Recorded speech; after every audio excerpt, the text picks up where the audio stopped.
Então, está vendo também o efeito também do ensino do Contardo, porque o Contardo é alguém que ajudou muitos brasileiros a pensar a relação da psicanálise com a política, né? Eu vejo hoje muitos psicanalistas muito atentos com a questão da política, da polis, né? Política no sentido da vida da polis. E também esse ensino dele da perversão não restrita ao campo do sexual, né? Da perversão no laço social, né? Então, assim, uma certa fineza de a gente perceber algumas coisas que se passam no laço social a partir dessa leitura que ele propiciou. Então, quando o Norton entregou a tese dele, publicou o livro, e agora isso, eu vi assim, uma certa continuidade na transferência com o Contardo, o efeito do Contardo numa determinada região, numa comunidade de psicanalistas. Então, eu filio o trabalho do Norton dentro dessa transferência, né, dessa transferência de trabalho. Ou seja, o Norton seguiu algumas coisas que o Contardo esboçou, né, e o Norton está seguindo também uma coisa importante que o Contardo começou em Porto Alegre a fundar a POA. O Contardo foi o primeiro presidente da POA. O Contardo deixou um legado, deixou uma instituição potente, séria, né, reconhecida no país e no exterior.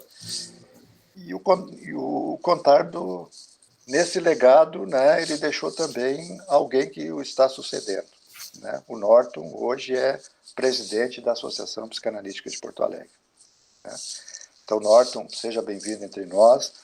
A gente combinou assim fazer uma roda de conversas, né? Então eu te convido a fazer uma breve explanação sobre o teu livro e a gente abrir um espaço assim para vocês que leram ou que estão circundando o tema se colocarem, se querem fazer comentários, se querem colocar questões, também questões. Então, Norton, a palavra é tua. Bom dia a todos. Bom dia, Charles. Obrigado pelo convite. Agradecer aos colegas do Estúdio de Psicanálise pelo convite que me foi feito, de poder conversar sobre esse livro. Para mim é realmente um momento importante e um momento especial. Achei bonita essa introdução que o Charles fez, lembrando do efeito do Contardo na nossa formação. Me reconheço nas palavras que o Charles enunciou e achei muito bacana tu poderes fazer referência a essa transmissão, né? Mais do que um ensino, a experiência com o Contardo foi uma experiência de transmissão da psicanálise. E fico feliz que o Charles possa introduzir nessa roda de conversa isso que ele leu de um efeito dessa transmissão do Contardo no meu trabalho. Bacana, não me surpreendeu essa fala e achei muito bonita e muito justa. Então, queria começar agradecendo o convite e também fazendo referência a isso. Para mim, conversar com vocês também nesse contexto é algo muito especial. O Charles foi meu professor na graduação de psicologia. Também é um dos responsáveis por eu estar aqui hoje, porque foi alguém que foi entre os pioneiros na transmissão da psicanálise também para mim. Tenho um carinho muito grande pelas aulas, pelos livros, pela transmissão. Quem foi aluno do Charles sabe a potência que tem essa experiência, então queria também fazer registro a isso, porque isso também faz parte da minha formação e também tem algo aí de uma certa incidência também na minha escrita, né? Porque quando eu fiz a graduação na época com o Charles, nós tínhamos um diário de campo que nós escrevíamos sobre as experiências de leitura que nós fazíamos. Aquilo foi realmente muito importante. essa escrita daquilo que se lê, e, de alguma forma, certamente isso teve uma incidência no meu trabalho também de escrita. Então, queria começar fazendo referência a isso, que justifica um pouco também o porquê que é um momento especial estar aqui com vocês hoje. Essa referência que o Charles faz ao Contardo é realmente muito preciosa quando nós estamos falando de transmissão da psicanálise. Porque o Contardo certamente ampliou as possibilidades do diálogo dos psicanalistas com outros campos do saber. Isso é uma marca forte da transmissão dele, de que os analistas pudessem abrir os seus campos de interlocução, se deixar atravessar por outras áreas e reconhecer também a potência disso na formação do psicanalista, especialmente no que diz respeito ao diálogo com a cultura e com a polis. E uma coisa muito preciosa, quem teve a experiência de trabalhar com o Contardo, era o valor que ele reconhecia, e eu acho importante dizer isso, porque nós estamos numa roda de conversa, né? O valor que ele reconhecia na questão que o outro formulava, independente do percurso que esse outro supostamente teria. Vocês sabem que a psicanálise na década de 80, na década de 90, né, era um outro contexto, uma outra atmosfera, as relações nas instituições também eram de acordo, obviamente, com a sua época. Então, não era muito fácil naquele momento para um jovem em formação se sentir autorizado a formular uma questão frente às supostas referências de mestria. Geralmente eram poucos que falavam, e estes que falavam eram aqueles que estavam reconhecidos, digamos assim, numa certa instância de saber ou de mestria. O Contardo rompe com isso.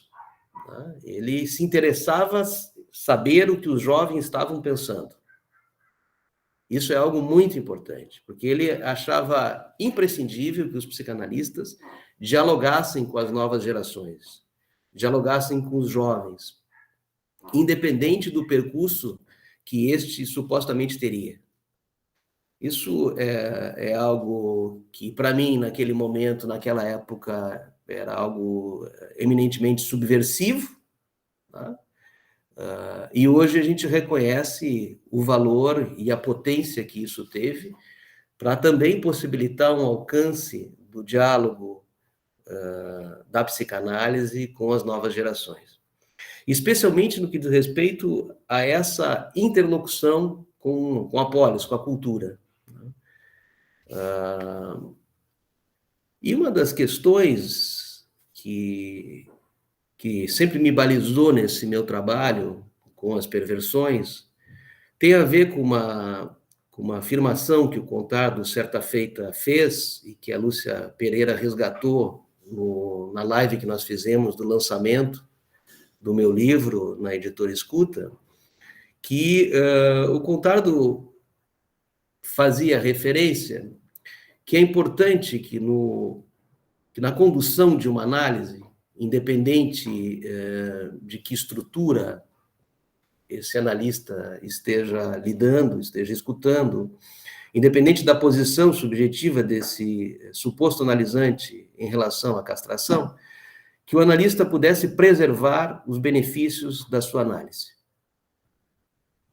Esse é um outro ponto precioso na condução da clínica, especialmente na clínica com as perversões.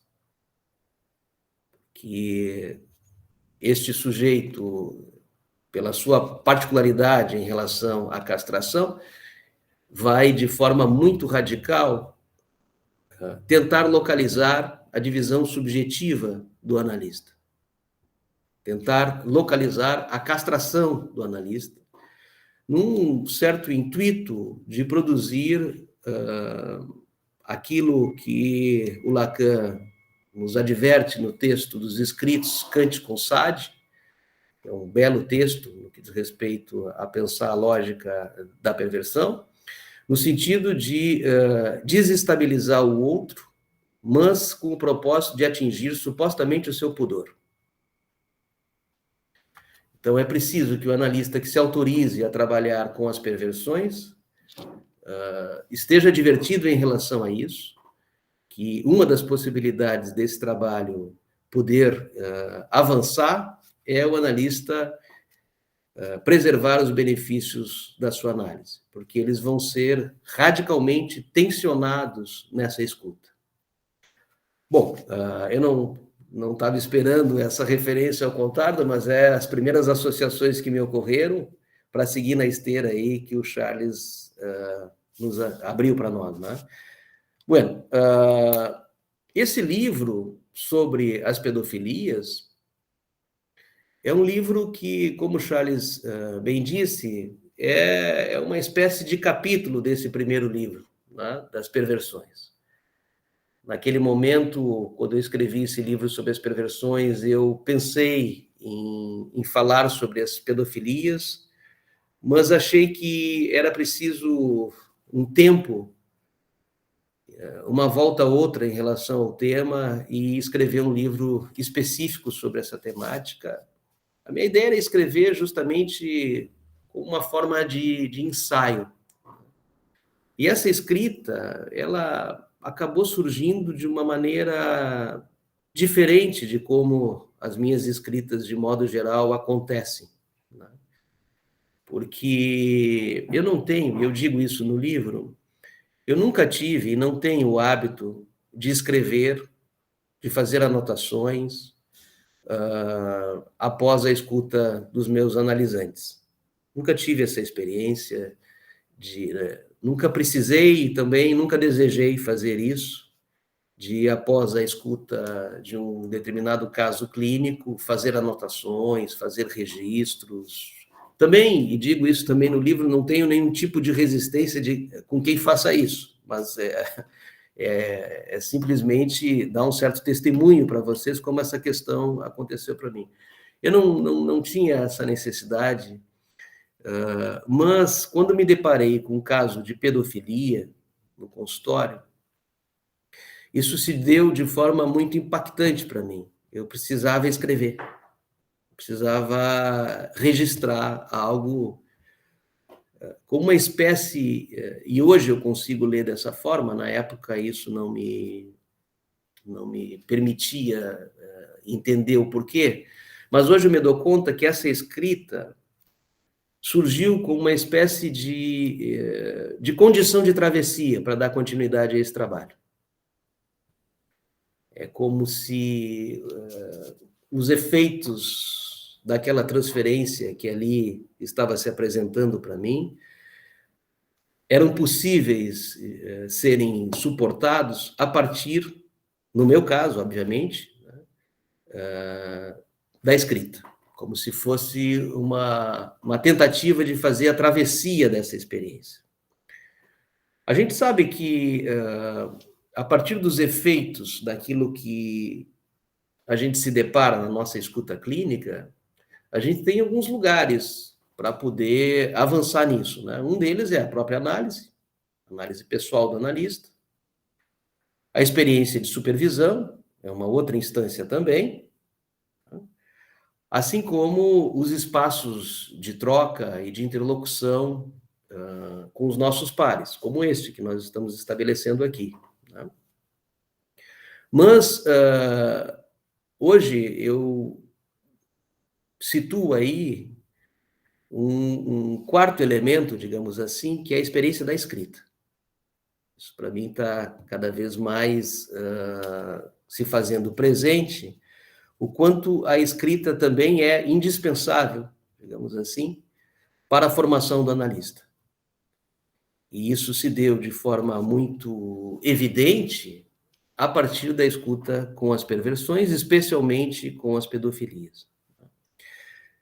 Então, essa experiência precisou, de alguma forma, fazer o registro desse testemunho, e no momento, logo após os atendimentos, né? Então, isso eu acho importante dizer, porque é algo que, para mim, foi uma surpresa. Isso, não tinha me deparado com isso antes. E, claro, hoje eu tento fazer a leitura do porquê que isso foi imprescindível. Então, esse livro, diferente do outro, ele foi escrito muito rápido. Foi uma espécie de jorro, assim, né? E que bom que vocês me dão alguns retornos de que estão gostando da leitura e que está produzindo questões, porque eu estava curioso para saber dos efeitos dessa leitura, até porque foi um livro que, diferente do primeiro, eu não tive muitas preocupações com revisões, com reescrever, com retornos à escrita. Era algo que precisava ser escrito. E nesse aspecto, talvez é importante dizer isso, porque eu estou insistindo nesse ponto. Já no livro das perversões eu falava sobre isso, sobre a importância da escrita de casos clínicos com as perversões. Porque nós não temos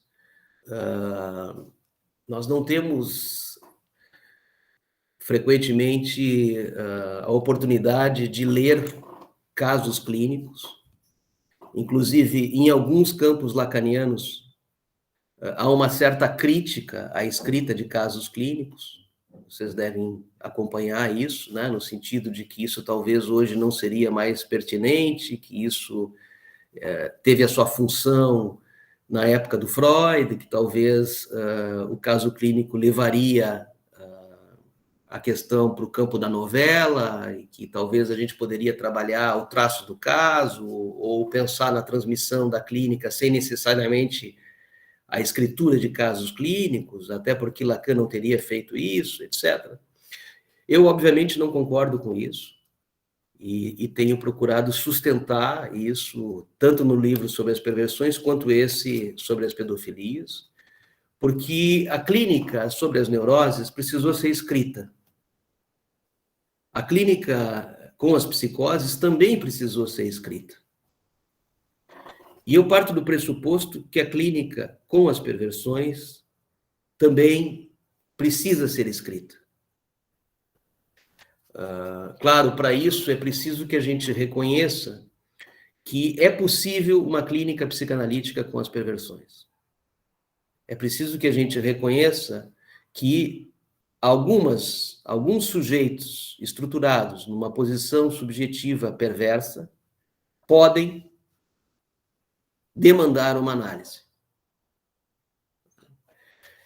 Isso é importante ser dito porque existe uma espécie de consenso, e esse consenso é curioso, entre as psicologias, as psicanálises e até as psiquiatrias, de que perversos não procuram análise.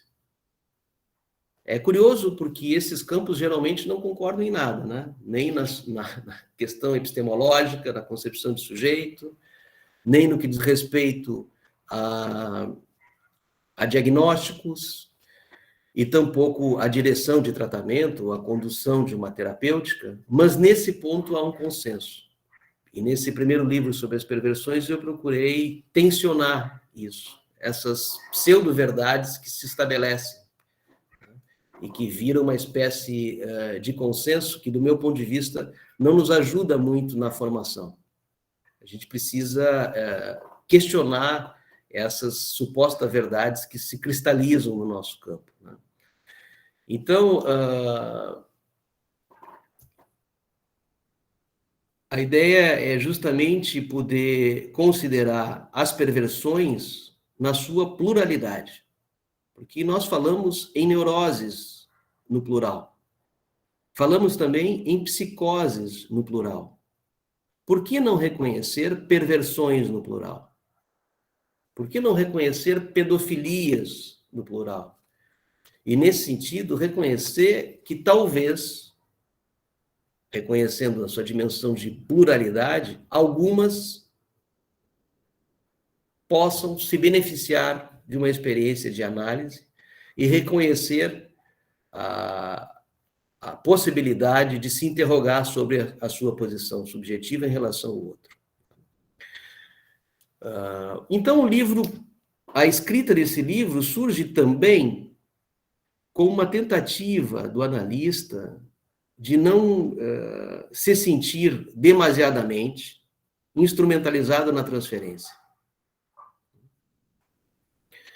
Porque o risco, entre outros, de escutar um sujeito situado numa posição subjetiva perversa é do analista se fazer refém de um saber impronunciável. Porque o pacto perverso busca, de alguma forma, fazer do outro refém de um saber impronunciável. Porque, e aí é um outro tema que a gente poderia conversar um pouquinho depois, a diferença entre laço, fazer laço social e fazer pacto. O perverso está numa certa dificuldade de estabelecer laço com o outro e tem muita facilidade de fazer pactos com o outro. Porque o laço implica uma certa entropia, o laço implica uma certa perda de gozo. O pacto, de alguma forma, busca uma certa dimensão de instrumentalização. Então, essa tensão, né, de o que poderia ter de obsceno nessa experiência, no sentido de fazer do analista refém de um saber impronunciável, ou de buscar uma análise simplesmente para algum benefício de um gozo próprio, por vezes relacionado a questões jurídicas, isso é muito comum no campo das perversões, né? Ou de situar o analista numa certa dimensão de gozo da condição de espectador. Então, um dos grandes desafios é primeiro reconhecer a possibilidade dessa clínica se dar e de que alguns sujeitos possam, sim, reconhecer uma certa dimensão de sofrimento com a sua condição.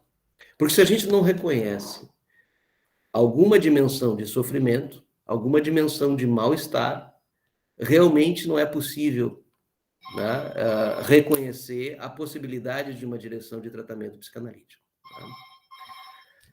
Tá ocorrendo um barulhinho aí para vocês? Tá? Eu vou pedir para me interromper aqui, só um minutinho.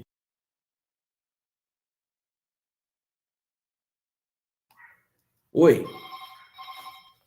O meu interfone começou a tocar aqui, desculpa, eu estou pedindo para alguém tomar providências aqui.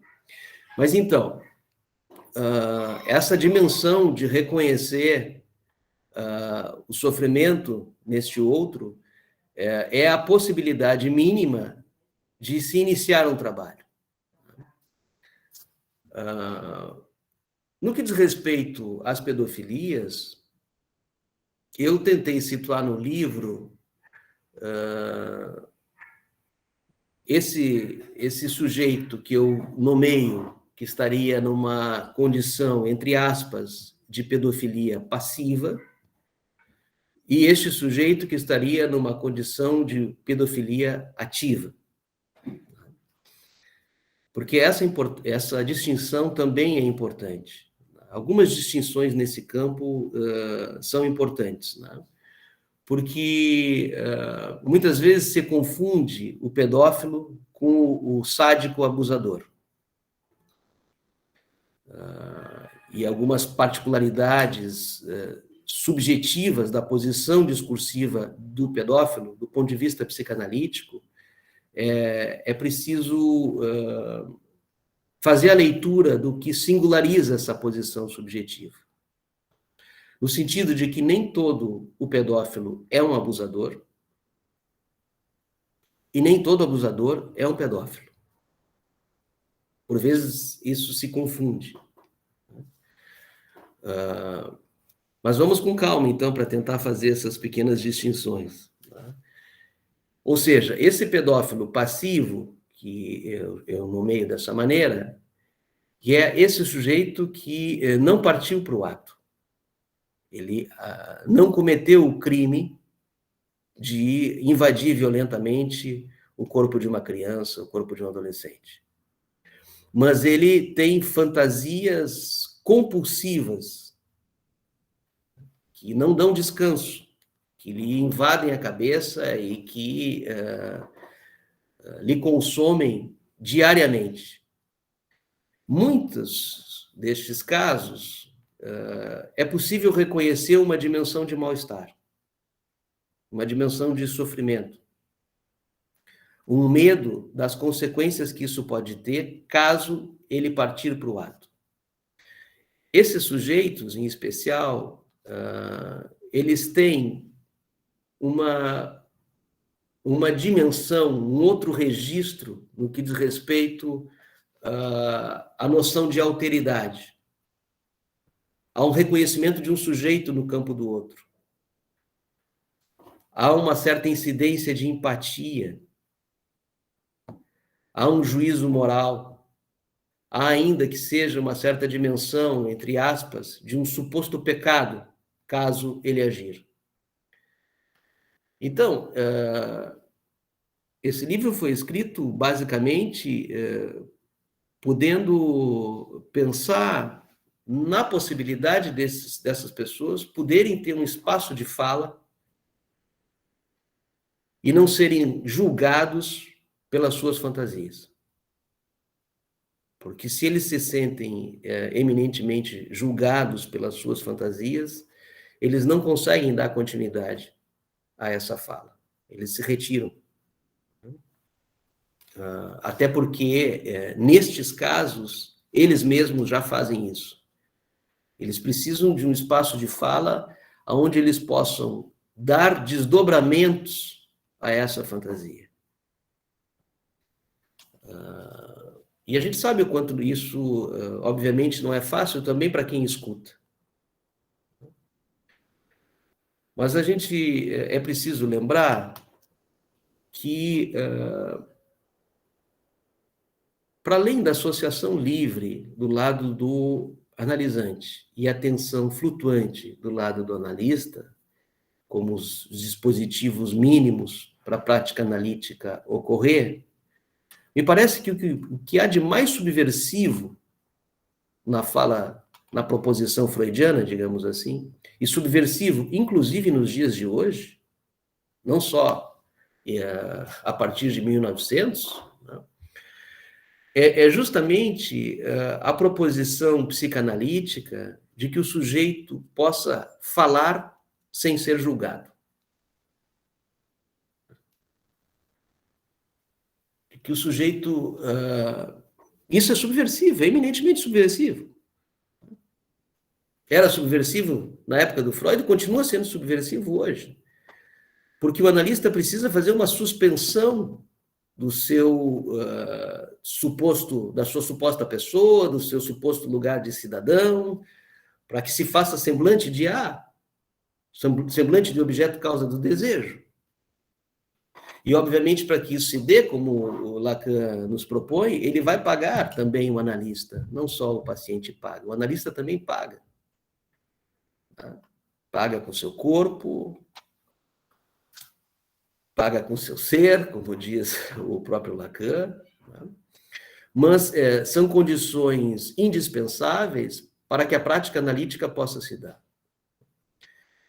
Então, esse pedófilo passivo, ele não necessariamente irá partir para o ato. E a aposta é que talvez, se ele tenha um espaço de fala, onde possa falar dessas fantasias que capturam a sua modalidade de gozo, talvez, necessariamente, ele não precise agir. Porque uma das questões importantes no trabalho com a pedofilia é que o pedófilo possa tomar a criança ou o infância, esse corpo que cristaliza a sua modalidade de gozo, possa tomar como o analista possa ajudá-lo a tomar como um significante e não como um signo de gozo. Porque esse corpo infantil é uma espécie de encarnação de um signo de gozo. Isso eu falo também no livro sobre as perversões. Quando o sujeito está fixado num determinado fetiche, que o analista possa escutar esse fetiche como um significante, como isso que representa um sujeito para outro significante. Então, quando o sujeito territorializa o seu campo de gozo e não toma o gozo na sua condição paradoxal, plural, e fica capturado por esse objeto, a gente pode reconhecer aí que há uma posição, digamos assim, perversa. Agora, é um tema polêmico, é um tema complexo e é um tema que mexe muito com o juízo moral de cada um, com os sensos de valores de cada um. E nesse sentido, eu procurei dizer no livro também o quanto é difícil encontrar alguém disposto a debater esse tema no que diz respeito a pensar a psicopatologia da pedofilia. E não só pensar a pedofilia no que diz respeito aos nossos valores, ao nosso senso de justiça, porque é muito comum reações como prisão perpétua, esterilização, pena de morte. A gente entende isso, né? Pelo repúdio que produz, pelo nojo que produz, pela insuportabilidade. Quando nós estamos falando de pedofilia, nós estamos nos deparando com o insuportável, com a dimensão do horror. Então, é compreensível reações dessa natureza. Por isso que a ideia de escrever esse livro é também poder pensar a pedofilia como uma questão de saúde pública. E não só como uma questão que diz respeito ao campo da lei, ao campo jurídico. Porque isso não está sendo suficiente. Isso não é suficiente. E é importante que os psicólogos, os psicanalistas e os psiquiatras possam aí contribuir desde um outro lugar, que é pensar a psicopatologia que envolve a posição subjetiva desse sujeito e levantar algumas hipóteses sobre possibilidades de direção de tratamento. E são apenas hipóteses, né, pessoal? São hipóteses. A ideia não é propor respostas de forma alguma, é sim levantar algumas possibilidades dessa clínica se dar. No que diz respeito a essa distinção entre o clássico abusador sádico e o pedófilo, eu acho que tem um filme que vocês devem ter visto, que ajuda muito nessa direção, que é o filme O Lenhador.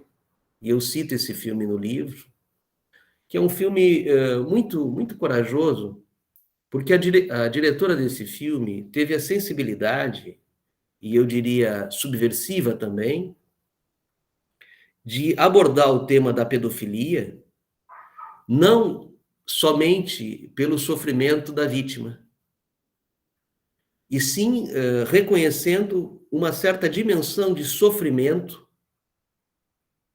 do pedófilo.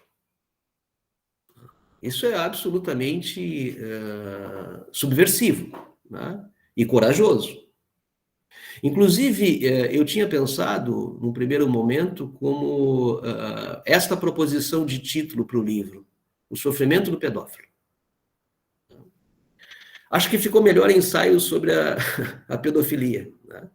Mas eu preciso dizer para vocês, porque eu acho isso importante também, porque eu compartilhei esse livro com outras pessoas, antes de enviar para a editora, 7, 8 pessoas, colegas que contribuem na leitura e que dão sugestões. Eu sempre tenho esse hábito de compartilhar meus escritos com os colegas antes de publicar, e foram unânimes: não coloque esse título. Vejam só, né? Não coloque esse título, porque esse título, de alguma forma, toca numa certa dimensão de insuportabilidade. E aí tem algo importante. A gente entende esse tipo de colocação e de observação, mas, ao mesmo tempo, do ponto de vista psicanalítico, é importante também que a gente possa reconhecer que há alguma instância de sofrimento, com algumas pedofilias, para que haja possibilidade de pensar em direção de tratamento. Eu achei importante dizer isso para vocês, no sentido de compartilhar o quanto produz repúdio reconhecer alguma dimensão de sofrimento na pedofilia. Não na vítima da pedofilia, e sim no próprio pedófilo. Esse filme, O Lenhador, ele trata isso de forma muito ilustrativa, muito corajosa. Inclusive, eu tenho um capítulo no livro que eu trabalho essa questão. Tem um projeto também que eu cito no livro, o projeto PedoHelp, que foi apresentado no Senado francês em 2017. Também um projeto inovador, também um projeto subversivo, porque ele sugere, ele propõe grupos de trabalho, tanto em grupos, trabalho coletivos, quanto individuais, de espaços para esses sujeitos que reconhecem alguma dimensão de sofrimento com as suas fantasias pedófilas, possam encontrar um espaço terapêutico de fala e de escuta, supondo que isso também pode contribuir para que esses sujeitos não passem ao ato. Então, ali também foi uma outra referência importante no meu trabalho. Os colegas na França estão se ocupando muito desse debate. Esse debate no Brasil ainda... O debate sobre as pedofilias, sobre as perversões de modo geral no Brasil, ele é muito raro. A gente precisa tentar entender o porquê, né, pessoal? Se vocês fizerem uma pesquisa nos últimos 20 anos, nos últimos 15 anos, quantos eventos sobre perversões ocorreu no Brasil, eventos de grande porte, congressos, seminários, né? Vocês vão ver que são absolutamente escassos, praticamente inexistentes.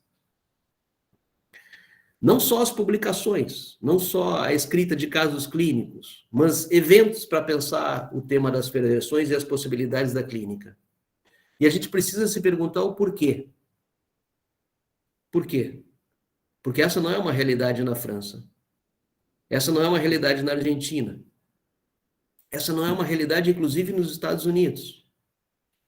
Se vocês fizerem pesquisas nos eventos produzidos pelas instituições psicanalíticas na França e também na Argentina sobre o tema das perversões, nos últimos anos, vocês vão ver que há uma incidência muito forte, tanto de publicações quanto de eventos sobre esse tema. Então, aí há uma particularidade do laço social no Brasil, que há uma espécie, de forma mais enfática, de recusa ao debate das perversões. A gente precisaria se interrogar o que, de certa forma, no nosso laço social, possibilita que isso aconteça. Eu acho que isso está mudando. Sobretudo depois de 2016, a gente começa a ver um outro movimento em relação a esse tema. O tema perverso surge na mídia de forma mais enfática, o desmentido surge na mídia de forma mais enfática, as perversões a gente começa a escutar na mídia televisiva, radiofônica, escrita também, com muito mais recorrência. Então, alguma coisa, alguma mutação aí está se dando, e que talvez a gente vá se ocupar desse tema de forma mais frequente. Eu mesmo tenho testemunhado isso pelos frequentes convites que tenho tido para falar sobre o tema das perversões e das pedofilias. Mas, de todo modo, fica a questão. Por que na realidade brasileira isso se configura? O que tem na nossa cultura, no nosso laço social, de uma espécie, e que toca, obviamente, os psicólogos, os psiquiatras, os psicanalistas, numa certa recusa em debater essa temática? Porque essa é uma realidade eminentemente brasileira. Isso é importante ser dito. Bueno, mas antes eu falava para vocês, nessa distinção entre o clássico abusador e o pedófilo, que é uma distinção importante, porque há uma particularidade na posição subjetiva do pedófilo, que a primeira que eu destacaria, que é essa tese clássica de muitas pedofilias, de que houve consentimento por parte da criança, por parte do adolescente. O pedófilo não suporta a crítica de que ele invadiu violentamente o corpo do outro. Geralmente ele recusa esse tipo de afirmação. Há uma certa tendência de que o outro consentiu. Diferente do clássico abusador. Há uma certa tendência de que o outro supostamente desejou. E, nesse sentido, não há o reconhecimento da dissimetria de lugares. Há uma espécie de apagamento da diferença geracional. Ou seja, de que o outro não está em condições de consentir diante de um ato que ele não tem a dimensão e a representação psíquica desse ato. É uma criança. Alguns pedófilos, inclusive, que foram a juízo, eles chegam a apontar a dimensão diabólica da criança na condição de possível sedutora. Ou seja, como se ele tivesse sido envolvido numa forma de sedução diabólica que os outros não estão reconhecendo enquanto tal e que verdadeiramente ele seria a suposta vítima. Ou seja, há aí uma certa dimensão de não responsabilização pelo seu ato. E esse é um ponto importante, inclusive, na condução do tratamento. Porque Lacan sempre nos advertiu em relação a isso, que o sujeito é sempre responsável pelos seus atos.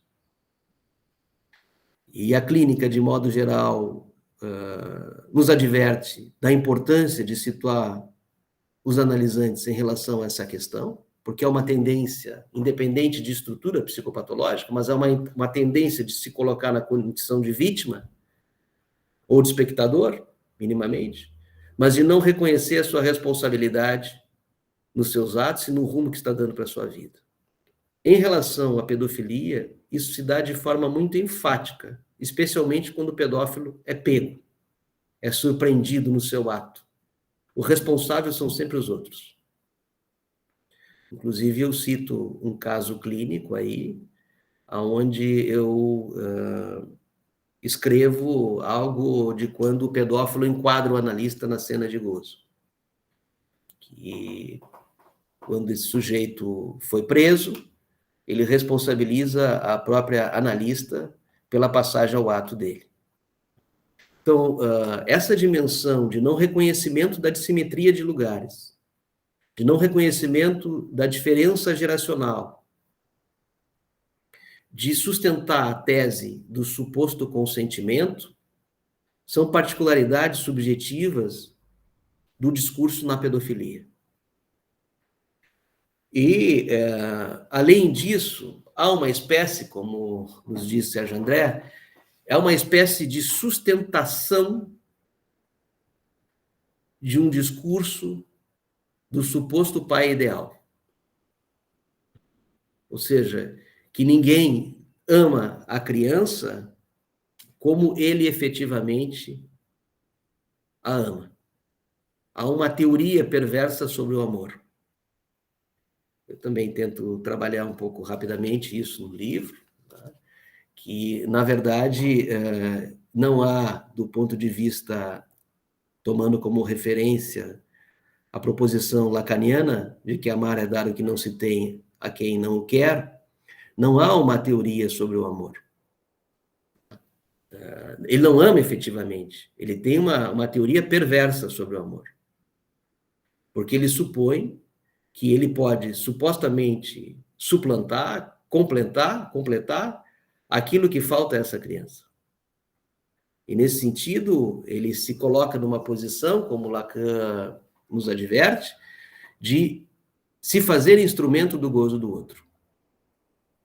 Se fazer instrumento do gozo do outro, que é a tese absolutamente inovadora de Jacques Lacan em relação à perversão, no sentido de não reconhecer a falta, no sentido de se fazer aquele que pode tamponar a falta do outro, tomando o outro como objeto. ou seja, não reconhecendo a dimensão de sujeito no campo do outro. No caso da pedofilia, numa espécie de tentativa de refundar o pai ideal. O pai ideal que, para o pedófilo, não é o pai de sangue, não é o pai biológico.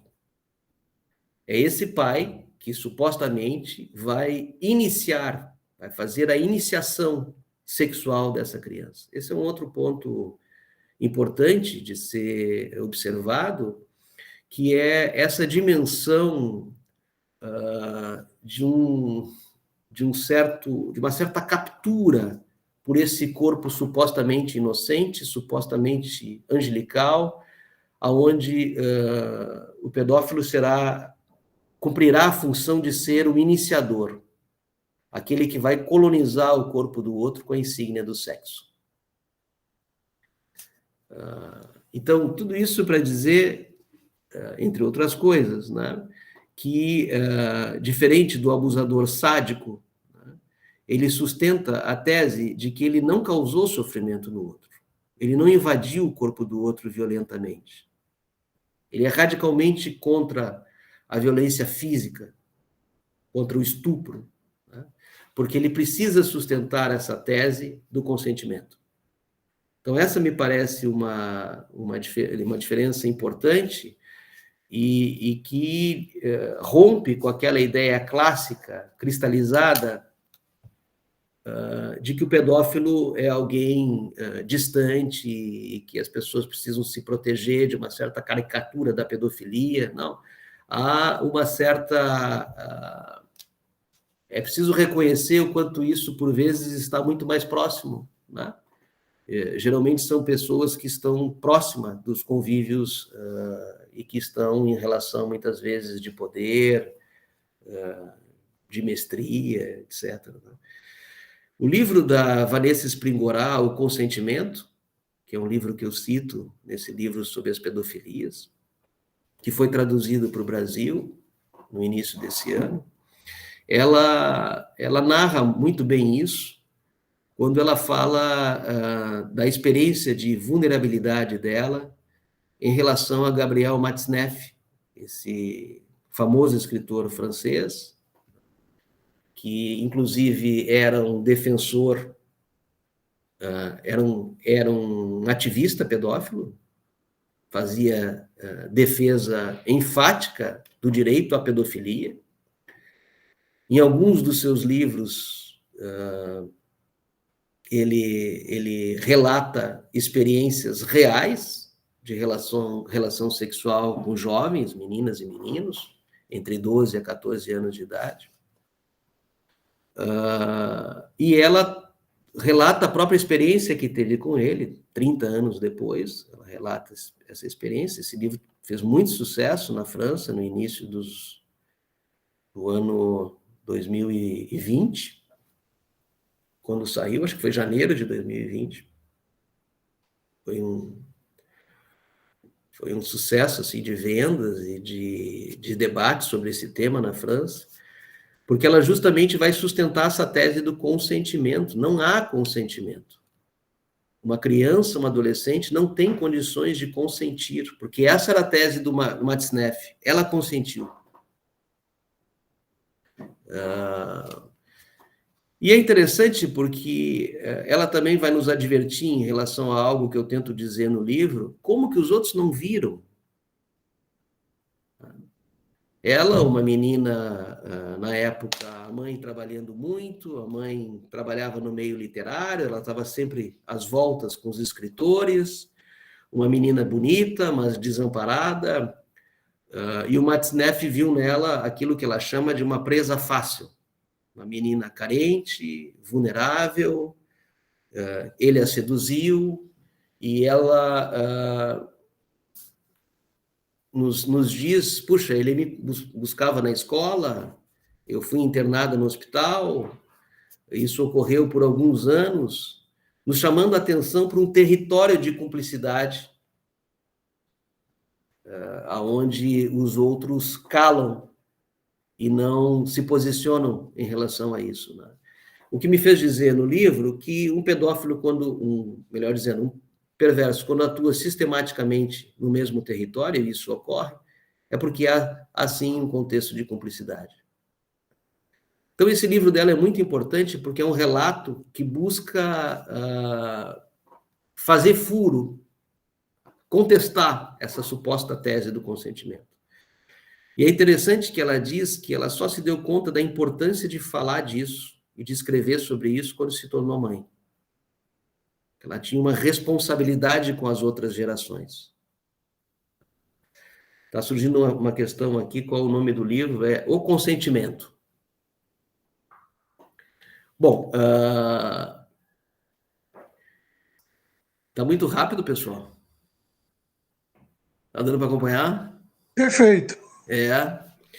Bom, como é uma roda de conversa, eu não vou ocupar todo o tempo de fala para que vocês possam trazer as questões de vocês. Eu pensei em apenas destacar alguns pontos que eu achei importante de serem trabalhados nesse livro, né? Que é começar pela escrita clínica, pela escrita dos casos, né? O que me levou a formular a importância dessa clínica, trabalhar um pouco como isso se situa no campo psicanalítico.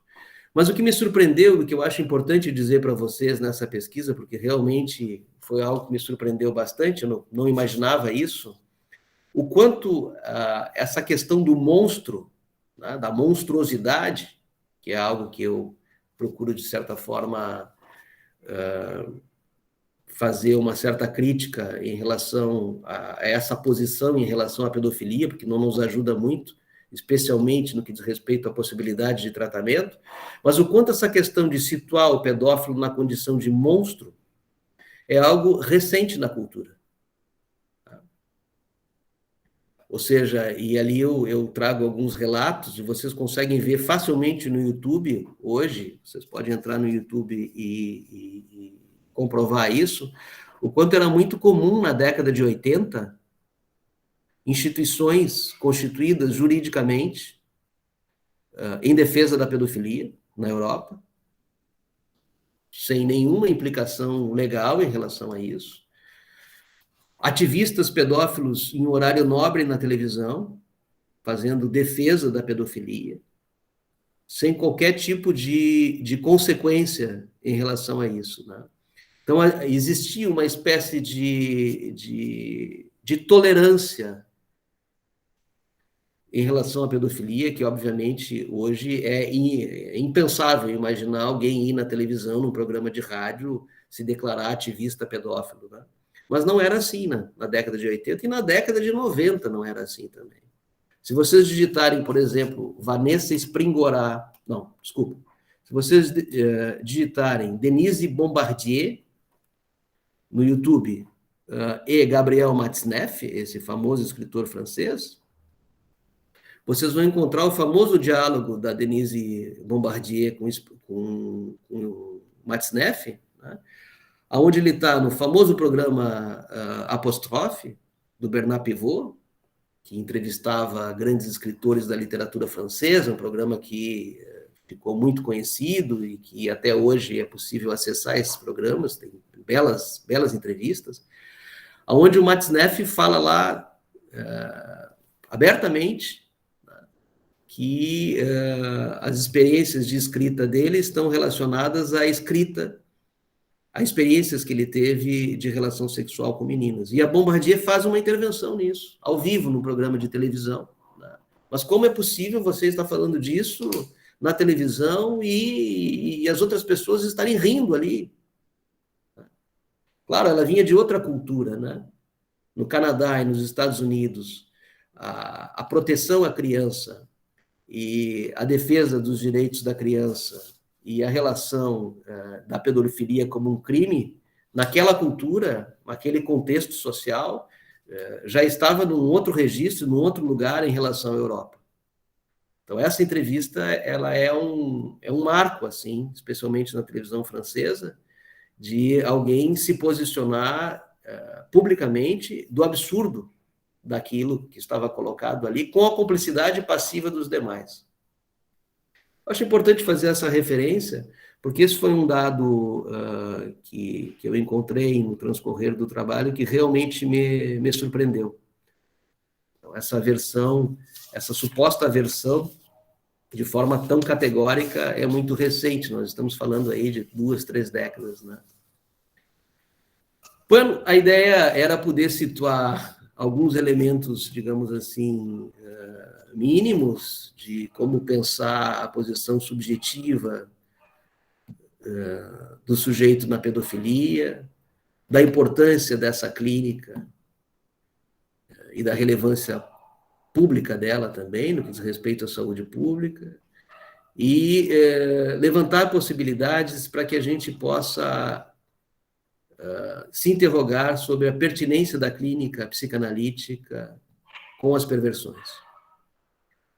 Eu teria mais questões para trazer, mas eu acho importante escutar vocês, porque me interessa muito ouvir os efeitos da leitura, as questões que vocês trouxeram, porque eu não preparei, diferente da live de lançamento, eu não preparei um texto para falar sobre as pedofilias, e sim falar de forma mais aberta hoje, considerando que é uma roda de conversa. Pode ser, Charles? Pode ser, pode ser. Olha, bom. Antecipar assim, o agradecimento, Norton. Espontaneamente, tu deste uma aula, né? Eu acho que você situou a partir de onde tu falas e a partir de onde tu escreves. Olha, antecipadamente já te agradeço por isso. A palavra está aberta. Quem de vocês quiser levantar a mão para a gente fazer uma fila aí de inscrições.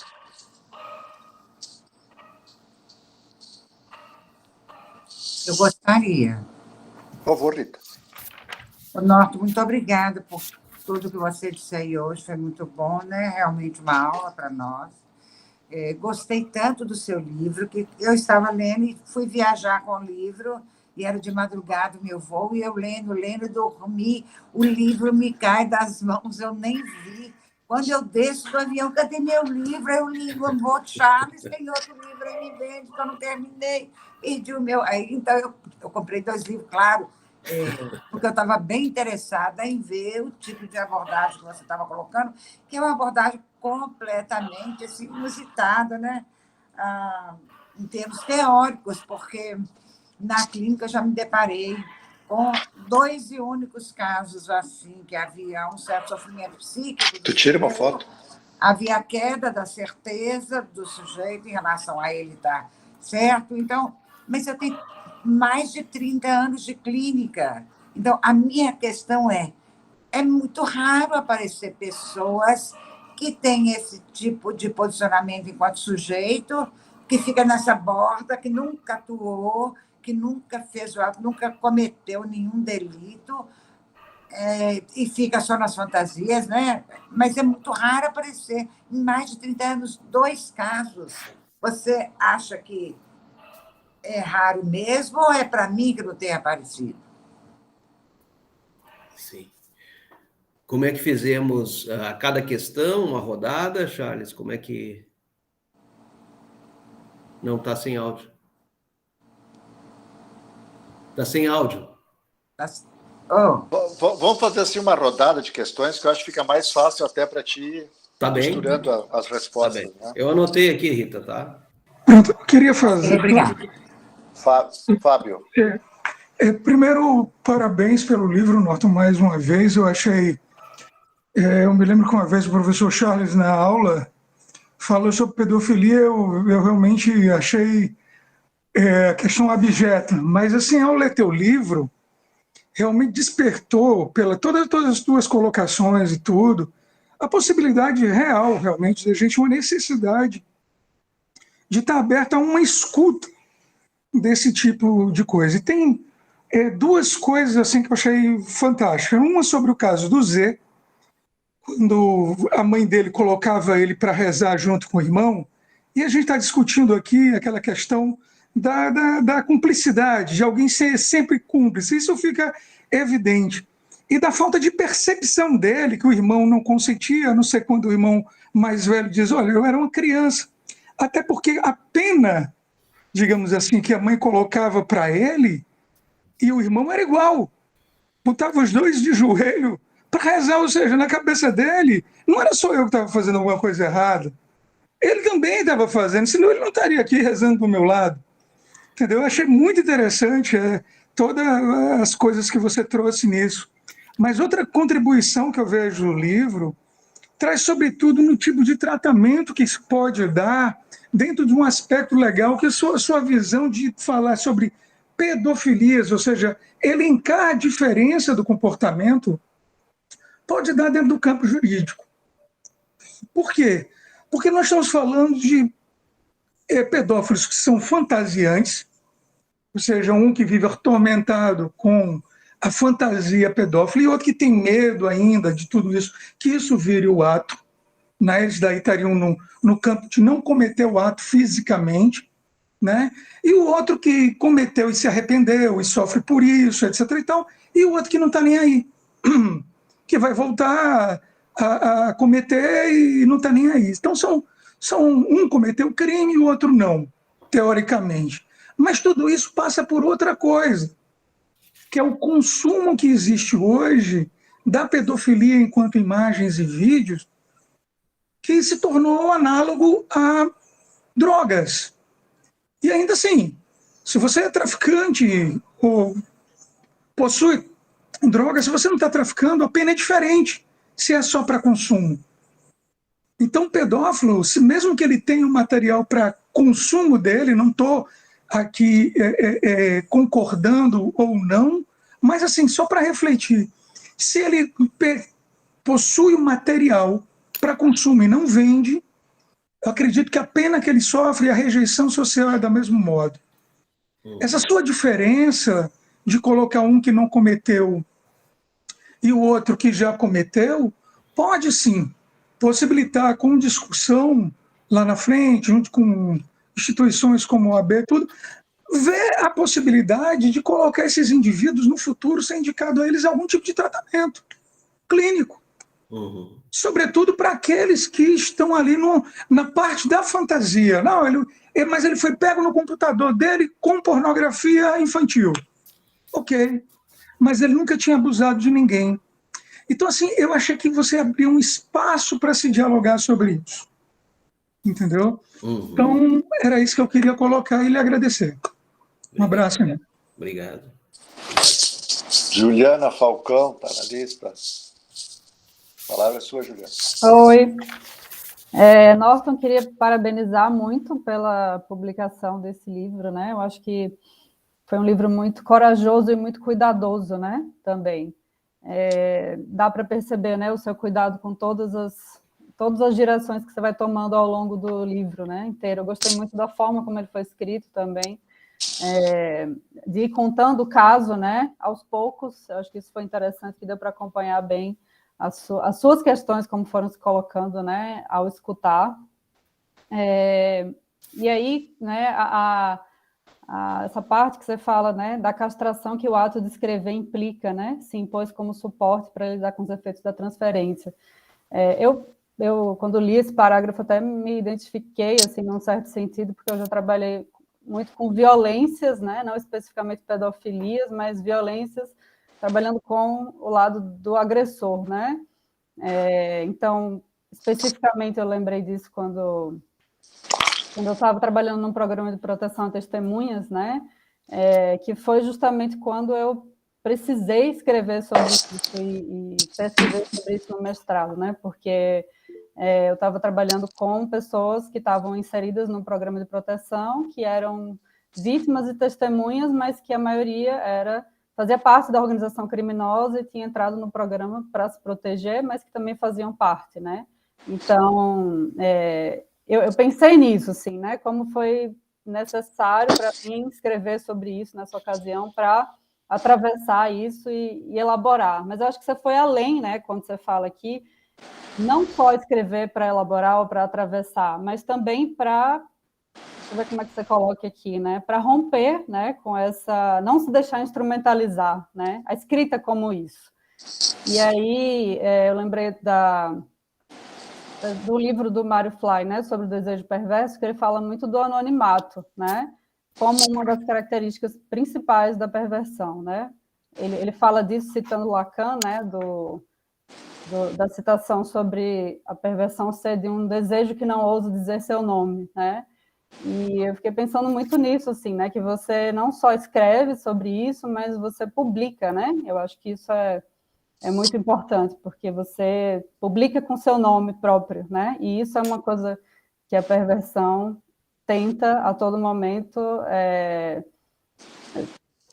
transgredir, né? Que é não falar em nome próprio, ficar no anonimato, na clandestinidade, né? Então, a partir do momento que você publica um livro com seu nome e fala da sua clínica, eu acho que também é uma forma de não se deixar instrumentalizar, né? Nessa transferência. Pensei em muitas coisas, né? Como eu já tinha estudado um tempo sobre isso, eu pude relembrar muitas coisas, mas eu acho que também uma coisa que para mim foi nova, assim, foi essa ideia da pedofilia como uma tentativa de restauração da função paterna, né? Isso eu nunca tinha nem pensado sobre isso, nem lido, né, sobre isso. Achei muito importante. E pensei em muitas coisas enquanto li o seu livro, né? Li ele inteiro, assim, né, do início ao fim, achei muito interessante. E fiquei pensando em muitas coisas da cultura também, né? Assim, então, duas coisas que eu me lembrei enquanto eu estava lendo. Uma foi do Lewis Carroll, né, que é o escritor da Alice no País das Maravilhas, que ele escreveu o livro para Alice, né, que é uma criança com quem ele tinha uma relação amorosa. Nunca ficou comprovado se ele abusava dela, mas o livro foi escrito para ela, e o Lewis Carroll, além de ser escritor e várias outras coisas, ele era fotógrafo também. Ele era fotógrafo de crianças, meninas, que ele fotografava a maioria nua ou seminua, né? E isso, né, pelo que eu já li, não era uma coisa que era totalmente tranquila na época, mas também não tinha muito questionamento, né? Eu acho que isso entra muito na parte do seu livro que fala dessa cumplicidade social e cultural, né, com pedofilias, né? E ele falava das meninas como meninas porque ele era apaixonado mesmo, sentiam amor, né? A Alice era uma delas, mas tinha outras, né? Então tem cartas dele falando em beijar na boca, em amor, né? Com crianças, né? Então isso era uma coisa, né, cultural que aparecia com não tanto estranhamento, né?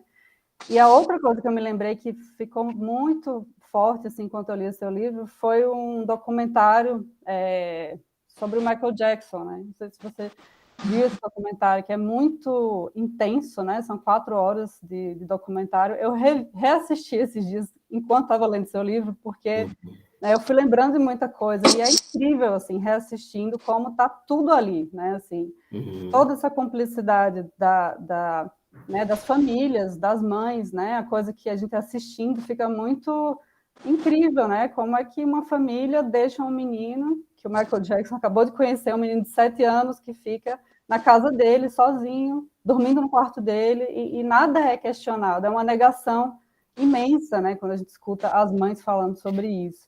E todo, né, o sofrimento também do Michael Jackson, né? Porque ele era apaixonado mesmo por esses meninos. Tinha cartas, tinha fax, né, dele falando, um cara muito solitário também, mas que também tinha eu estou falando isso do Michael Jackson agora porque eu lembrei com essa parte da restauração da função paterna, né, porque ele falava isso para os meninos, né, como se isso que a gente está fazendo aqui significa um ato de amor nosso, os seus pais não sabem muita coisa, tipo assim, não escute muito eles, então tinha uma coisa meio educativa, né, de iniciar os meninos tanto na vida sexual quanto na vida artística, né? Então, tem todo um enredo, né, ali.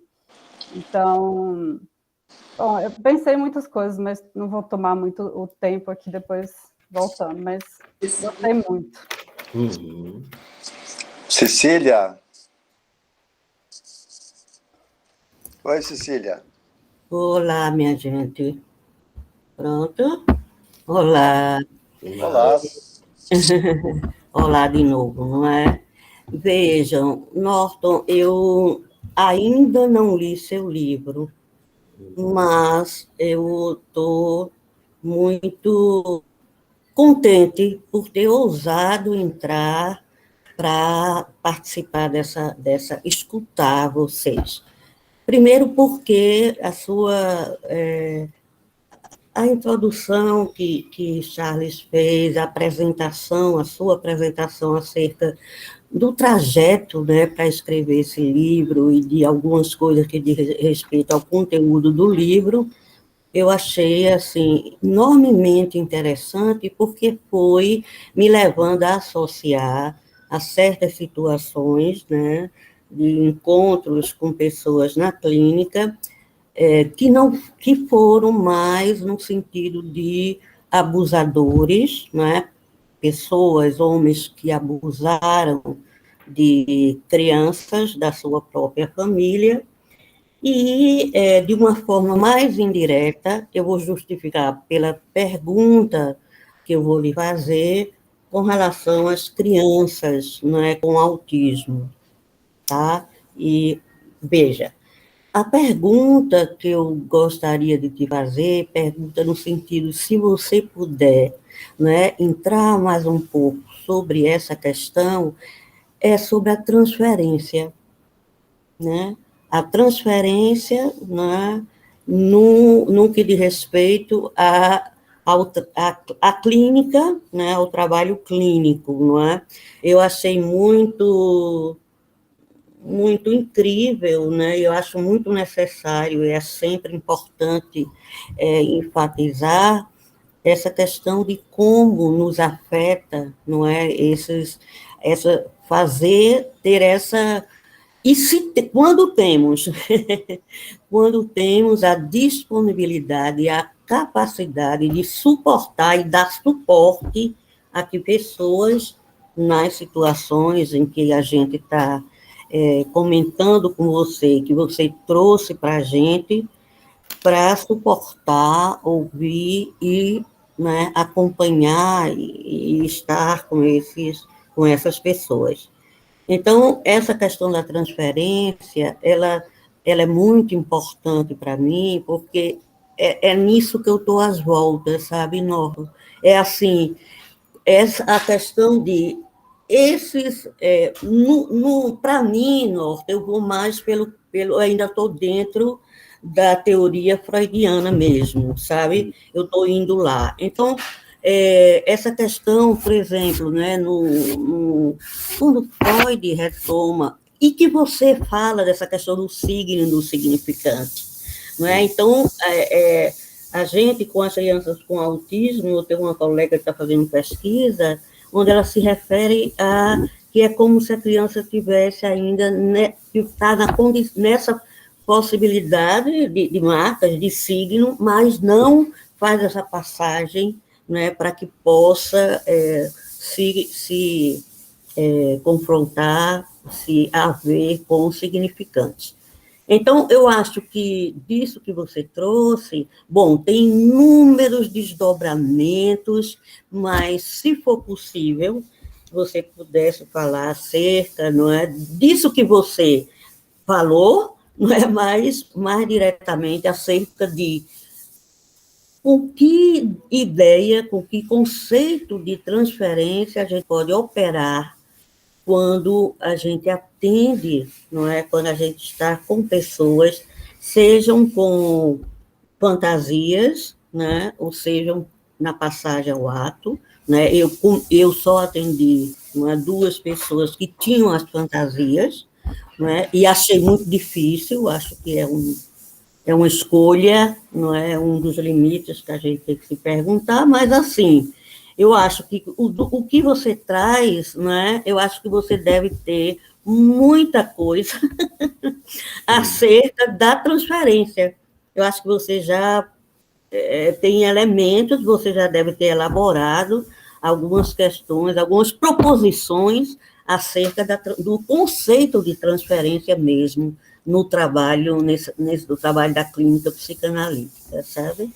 Mas obrigada, minha gente, pelo convite, e realmente eu não estou com vergonha de ter entrado, mesmo sem ter ainda lido o seu livro, porque a sua conversa é sabe, de uma tranquilidade, de uma generosidade e que tem muito efeito. Mas eu vou ler, porque agora eu já fiquei com muita vontade de ler, tá? Muito obrigada. Que bom. Obrigado, Cecília. Norton, essa é a Cecília é do Sim. CPPL, do Recife. A Do gente Recife. tem trabalhado muito em parceria com eles. Que São bacana. os nossos parceiros de trabalho. Michele Loureiro. Eu vejo nós aqui, então, da penitenciária. Primeiro, assim, eu queria falar, né, que a escrita do Norton, ela mexe muito, muito, né, com a gente, mas, de uma certa forma, eu me sinto acolhida, né, nessa escrita, e como você falou, a gente não tem muitos espaços para isso, né. E na clínica, né, eu também nunca me deparei na clínica com pessoas que estão. Mas como a gente está aqui na instituição, as pessoas estão aqui. Então, a gente se depara o tempo inteiro com as pessoas que já fizeram essa passagem ao ato. Então, tudo que tu foi falando, assim, né, a gente identificou, assim, aqui muito, né, aqueles que se responsabilizam de alguma e os que não se responsabilizam pelo ato, né? Mas o direcionamento da minha fala há um número muito reduzido, né, de pessoas que estão hoje na instituição que desejam, que pediram, né, ajuda no sentido de que estão reconhecendo essa responsabilização, né? Então, a gente faz essa escuta, né, mas é uma escuta muito árdua, né, devido ao lugar que a gente está. Porque eles já foram julgados, né, existe uma punição em cima disso, enfim. Mas a gente se depara muito com que movimento fazer em relação a isso, né, porque até um colega aí falou a respeito do tratamento, né, eles não são, entre aspas, né, não existe nenhum mecanismo que seria para tratamento. A gente, enquanto o nosso olhar, e eu trabalho, né, o projeto é psicanalítico, então a gente faz essa escuta, né, clínica, a gente não está fazendo análise com eles, mas a gente proporciona essa escuta, né? Mas, juridicamente falando, não existe esse olhar para o tratamento dessas pessoas, apenas a punição. Todos praticamente estão dentro da prisão cumprindo uma pena privativa, não com medidas de segurança, como em alguns casos, né, Sim. Mais, né? Então, eu queria te colocar isso assim, como a gente, que movimento fazer, né? Porque há pouco, menos, né, assim, espaços para isso, para essa discussão, mas a gente tem a pessoa ali, a gente tem algumas pessoas que estão pedindo essa escuta, que estão olhar, né, para falar da passagem ao ato, né? Queria que, se for possível, falar um pouco sobre isso. E também eu queria que tu pudesse colocar um pouquinho mais sobre o teu olhar sobre a questão dos grupos para esse público. Porque é algo que é muito latente dentro do sistema. Assim, é uma constante que é grupo. Né? Claro que a gente sabe de todo o processo que o sistema faz de enquadrar, de colocar todos ali no mesmo lugar. Então, eu queria que tu pudesse falar um pouco como tu pensa, como tu olha essa questão dos grupos para esse público dos pedófilos. Eu adorei, assim, a gente estamos aqui até entrou agora. Obrigado.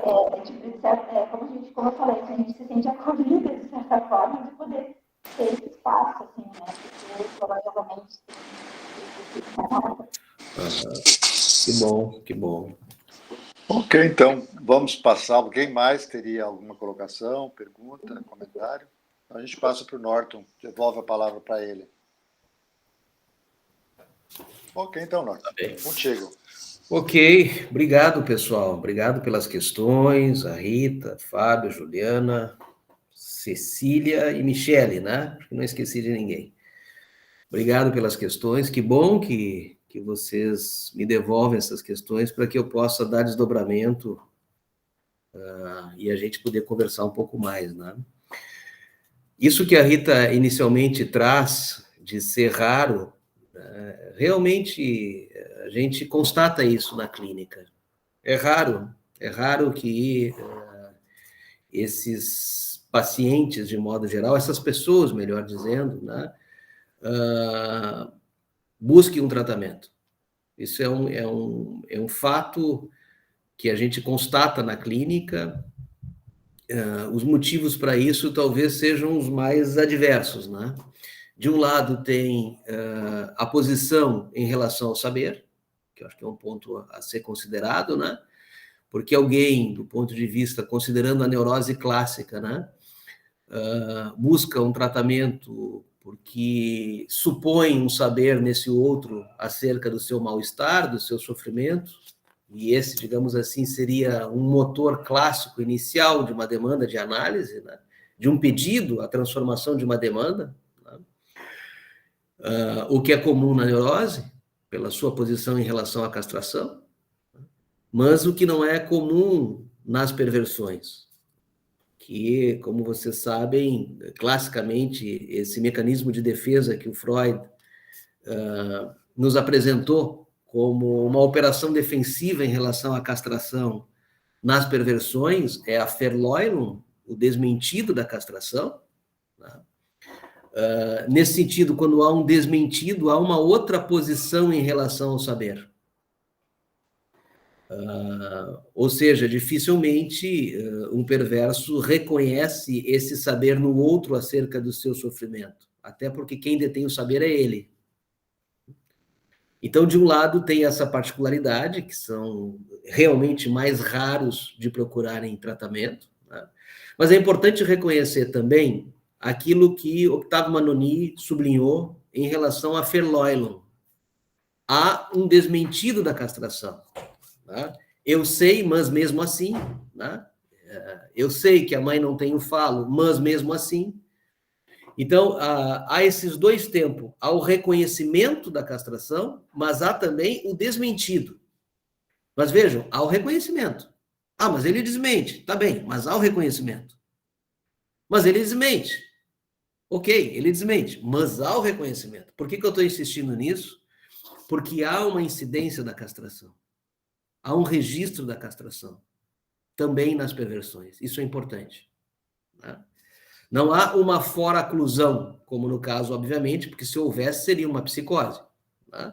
A foraclusão do nome do pai, como Lacan nos diz. Né? Ou seja, há uma dimensão de registro da castração. Se há uma dimensão de registro, há uma posição em relação ao saber, aí de reconhecimento de um saber no outro, há uma possibilidade, ainda que pequena, mínima, não sei que adjetivo a gente pode dar para isso, de reconhecer a possibilidade dessa clínica. Bom, de um lado há essa particularidade, e realmente são raros. De um outro lado, e eu acho importante resgatar isso que o Charles trouxe no início, né? Quando ele fala da abertura que o Contardo produziu, né? Das transferências que ele estabeleceu, dos campos que ele nos ajudou a ampliar o diálogo da psicanálise e até possibilitando que muitas pessoas também, que talvez não reconhecessem um saber na psicanálise, passaram a reconhecer, né, e procurar a análise também a partir dos efeitos da transmissão dele. Então, acho que aí tem um ponto importante, no sentido de como que os psicanalistas se posicionam em relação às perversões e talvez a resistência que nós podemos produzir nessa escuta. Talvez muitos desses pacientes iniciam a análise e não continuam. Pela insuportabilidade de escuta, pela dificuldade de escuta, ou por uma tendência, muitas vezes, normativa que se tem. Porque quando os analistas ou psicólogos se deparam com as perversões, há uma tendência muito impulsiva, digamos assim, que é colocar limites. E esse é um problema com essa clínica. Esse é um problema. Porque, primeiro, porque os perversos já se depararam com pessoas mais competentes, entre aspas, que os analistas para colocarem limites. Tá? os professores, os policiais, os juízes, né? A justiça. Então, é preciso que o analista suspenda também esse certo imperativo de colocar um limite, porque não é isso que vai possibilitar a clínica. A gente tem que, nestes casos, ajudar que eles possam constituir bordas ao invés de limites. Que o limite não seja o alvo da direção de tratamento, e sim que ele possa ter um espaço para dar o desdobramento dessa fantasia que captura sua modalidade de gozo. E, nesse sentido, possibilitar, e por isso que o Fábio trouxe é importante, essas diferenças em relação às perversões e às pedofilias, possibilitar que ali ele possa ser escutado, porque ninguém vai suportar escutar isso. O juiz não vai escutar, os professores não vão escutar, os amigos não vão escutar, a família não vão escutar, porque toca na insuportabilidade dessa escuta. Isso joga o pedófilo numa condição de abjeto social, de monstro social, né?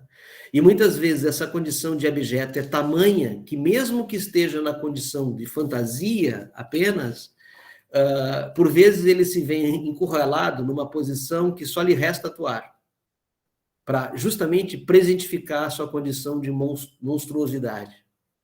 Então, poder ocupar um lugar diferente em relação a isso pode ser justamente aquilo que faça a diferença nisso. Esse é um primeiro ponto que eu acho importante a ser sublinhado. E, nesse sentido, essa questão que o Fábio traz das diferenças, Lacan, quando vai propor o seu clássico retorno a Freud, no início da década de 50, né? E tem um texto que é emblemático nisso, que é A Coisa Freudiana, ou Os Princípios de Retorno a Freud em Psicanálise, que é um texto ali da década de 50, 1955, mais ou menos. Lacan vai dizer que é preciso que o analista possa escutar a coisa que fala nesse analisante. E se ele não souber, entre aspas, que coisa é essa, né, ele vai estar numa relação intersubjetiva. Ele vai estar numa relação de um risco de condução de consciência, de conduta, etc. Então, dar espaço para essa coisa que fala no sujeito possa se desdobrar no espaço analítico, especialmente nesses casos, pode fazer toda a diferença. E Lacan insiste que se a psicanálise é ciência, e ele resgata isso de Freud, né, entre aspas, essa ciência, é sempre do particular. Vejam, é sempre a cada caso.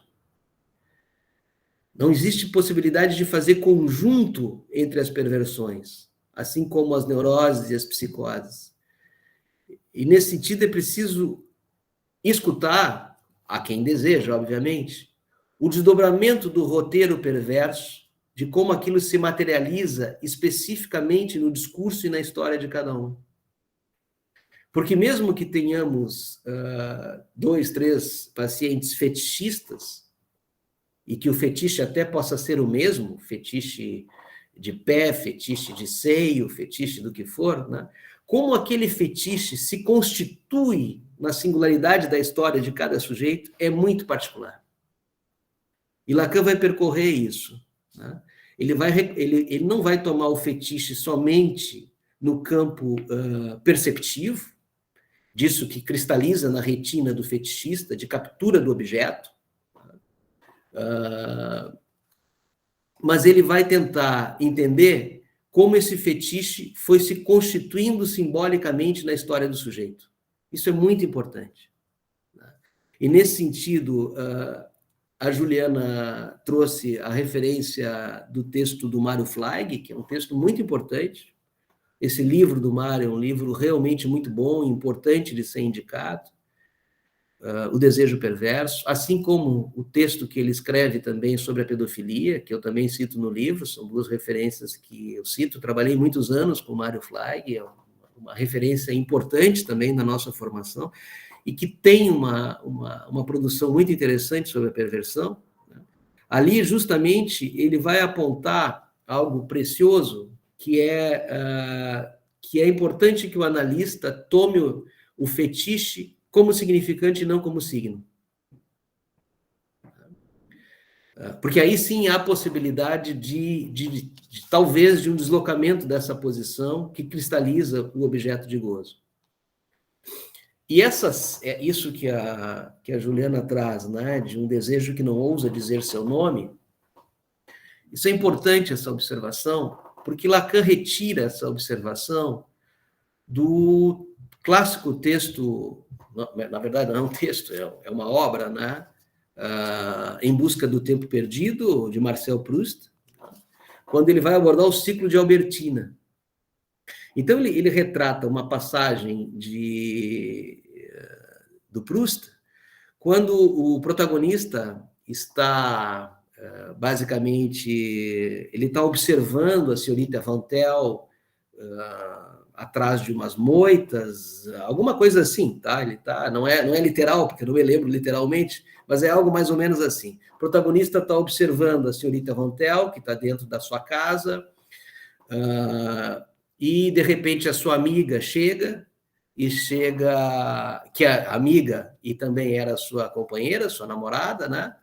E quando ela escuta que a amiga está chegando, ela retira o retrato do pai, que ficava em cima do piano da sala, e coloca ao lado, ao canto, e quando a amiga chega, elas estão se namorando, e ela se levanta e diz, mas quem colocou esse retrato do pai aí? Que foi ela mesma que retirou. E é dali que Lacan retira essa tese de um desejo que não ousa dizer seu nome. Justamente desse ato que o sujeito mesmo fez, tá? E desmente o que fez. Então, essa possibilidade de reconhecer o seu nome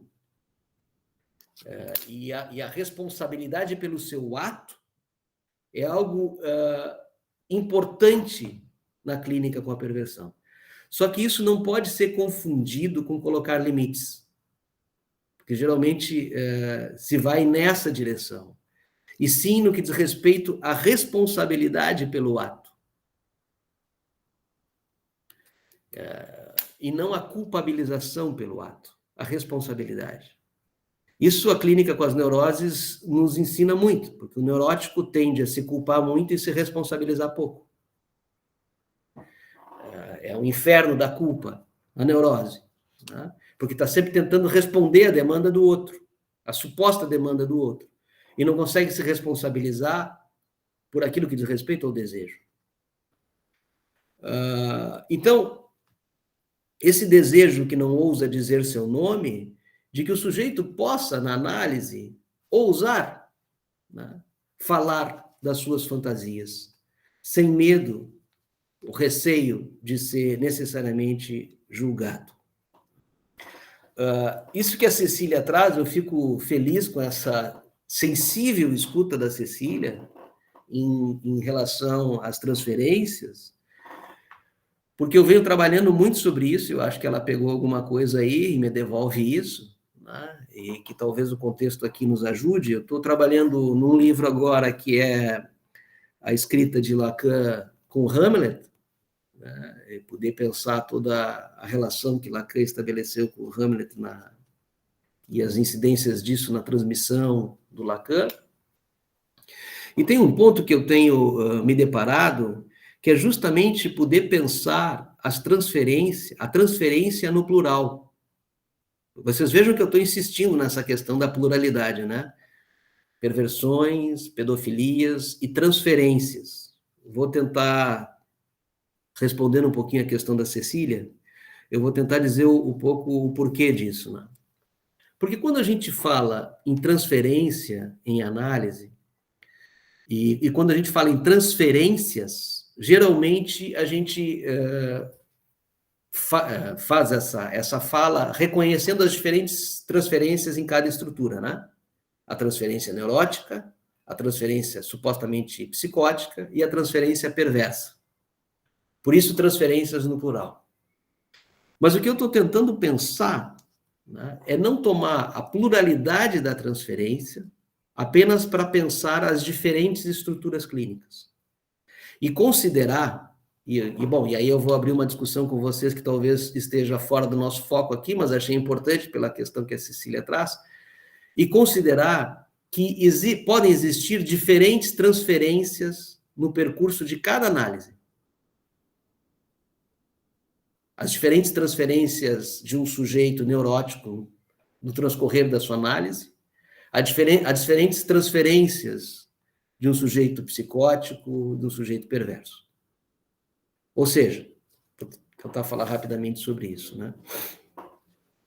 Se a gente parte do pressuposto que uma experiência de análise possibilita, de alguma forma, ressituar, dentro desse campo lacaniano, a posição do sujeito frente ao grande outro, tá?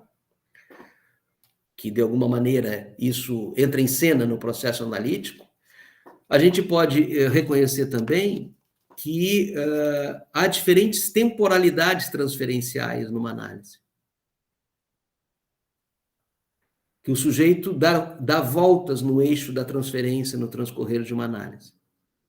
E, nesse sentido, é preciso que o analista suporte as diferentes temporalidades, que implica não só o amor de transferência, ou melhor, o amórdio de transferência, o amor e o ódio, e sim também a indiferença.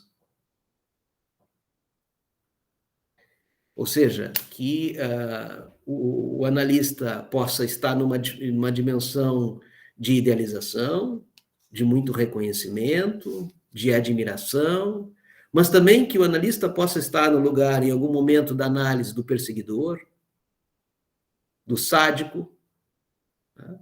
Daquele que não está dando muito ouvido para o que eu estou falando, daquele que parece que não presta atenção no que eu digo, daquele que é indiferente ao meu sofrimento. Ou seja, para que uma análise, que a gente possa pensar em algum momento e fim de análise, é preciso que o analisante transcorra no eixo da transferência essas diferentes instâncias do amórdio, do amor, do ódio e da indiferença com o analista. Porque se ele não vivenciar isso no laço transferencial, dificilmente a gente possa pensar em fim de análise. Ainda que o sujeito possa dar o testemunho que chegou a um fim de análise. Mas quando o analista está muito idealizado, por exemplo, sabe, esses pacientes que interrompem a análise com o analista porque não conseguem falar mal do analista, sabe isso? Não conseguem se queixar do analista, não conseguem reclamar da intervenção do analista, eles interrompem a análise. Ou, por exemplo, quando um analisante procura um outro analista, mas estava muito insatisfeito com o analista anterior, mas não conseguiu falar disso na sua análise. E a gente sabe o quanto é complicado quando se toma alguém em análise nessas condições. Às vezes é muito importante poder dizer para esse sujeito, olha, quem sabe tu possa retomar a tua análise com esse analista e falar para ele dessa tua dificuldade de dizer desse mal-estar. Ou seja, aquela análise está tão idealizada, ou melhor dizendo, aquele analista está tão idealizado que o sujeito não consegue suportar falar de alguma queixa, de alguma insatisfação para o analista. Bom, para isso ocorrer, claro que, obviamente, de um lado está colocado aí a neurose de cada analisante, mas, de um outro lado, é preciso que o analista também não demande reconhecimento dos seus pacientes. Porque, senão, ele vai ter muita dificuldade de escutar a dimensão da indiferença, ou até mesmo a agressividade que se materializa no laço transferencial. O reconhecimento que possa se dar dos efeitos do seu trabalho como consequência do ato analítico, que se dá pelo testemunho do paciente. Então, poder pensar essas diferentes transferências é algo importante, especialmente porque, no caso com as pedofilias, nós não vamos escutar, no início de uma análise, uma dimensão de amor com o analista. Não. Por vezes é o ódio e a indiferença. Até porque uma das possibilidades da direção do tratamento com as perversões é que o sujeito possa se reconhecer ao seu tempo em alguma dimensão amorosa.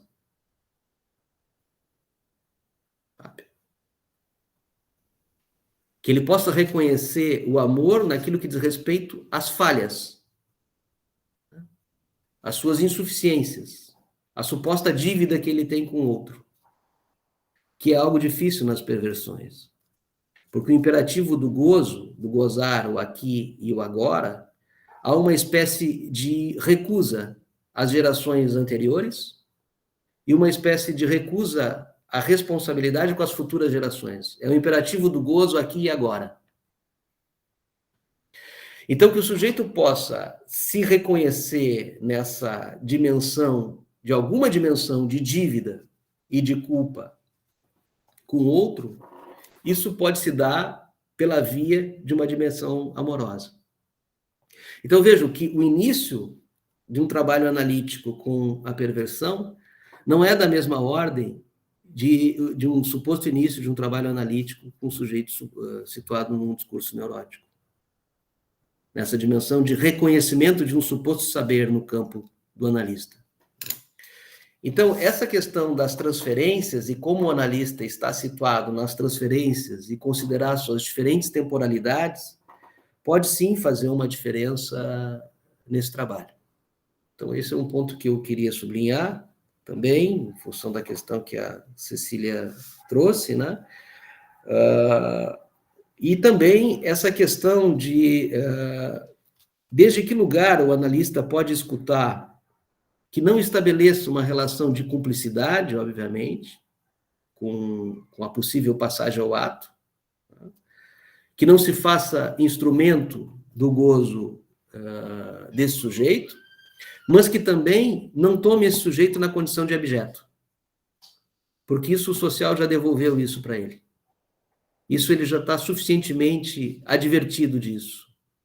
E certamente isso não vai trazer contribuição no trabalho analítico. Bom, quanto à questão da Michelle em relação aos trabalhos de grupo, nos Estados Unidos, na França, nós temos notícias de muitos trabalhos que ocorrem nessa direção e que têm a sua contribuição, certamente, tem a sua particularidade. Inclusive, eu cito um caso clínico onde o paciente depois me devolve isso, né?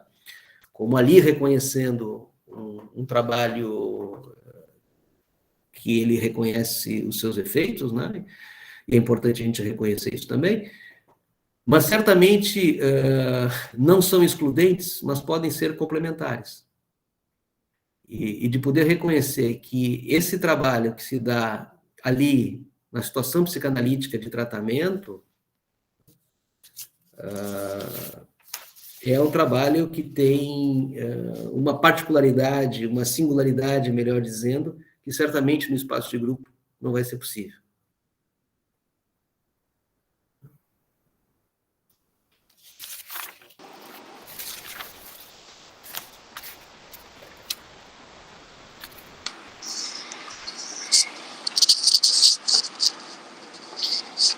Ok, então, acho que a gente não temos mais questões aqui. Olha, já adiantamos a hora, o Norton graciosamente nos dedicou muito mais tempo do que ele dedicou para o lançamento dele. Não é editor escuta, não é, Norton? Foi uma bela manhã, a gente quer te agradecer assim, em nome do estúdio, quero fazer também um agradecimento pessoal, né? Porque o Norton ele enviou o anúncio, pré-lançamento do livro. Né? Então, eu entrei em contato com diversas pessoas e assim a gente viu de cara o quanto o tema interessava, né? E quantas pessoas se sentiram convocadas a lerem o livro e a te ouvir. Então, eu entrei em contato com o Norton, ele respondeu prontamente, se dispôs, foi a gente achar uma data e o Norton estava disposto. Então, esse é o segundo encontro, né, online que o Norton faz sobre o livro.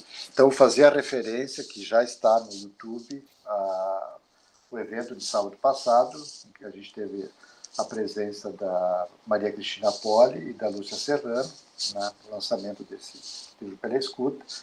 Então, a proposta que a gente fez aqui foi de fazer uma conversa um pouco diferente para ir juntando material em torno desse livro, né? Então, a gente vai disponibilizar isso depois também no YouTube e, com certeza, a gente vai poder utilizar muito esse material nos próximos semestres, nas disciplinas que a gente está ministrando, né? Achou uma excelente aula, excelente manhã.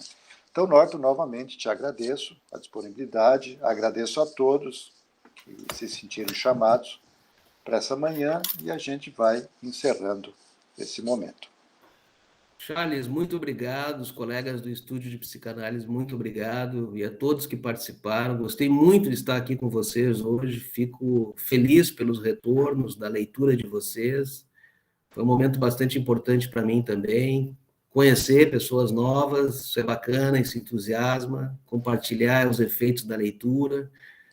E a minha ideia nesse livro foi falar do não saber. Não saber sobre essa clínica. Eu acho muito importante que os psicanalistas possam falar da sua condição de não saber, para além de sustentar um saber. E que legal que a gente pôde compartilhar isso hoje. Muito obrigado, viu? Então, como se diz, ficamos por aqui hoje. Uma boa sexta-feira para todos, um bom final de semana. Tchau, tchau para todos. Valeu.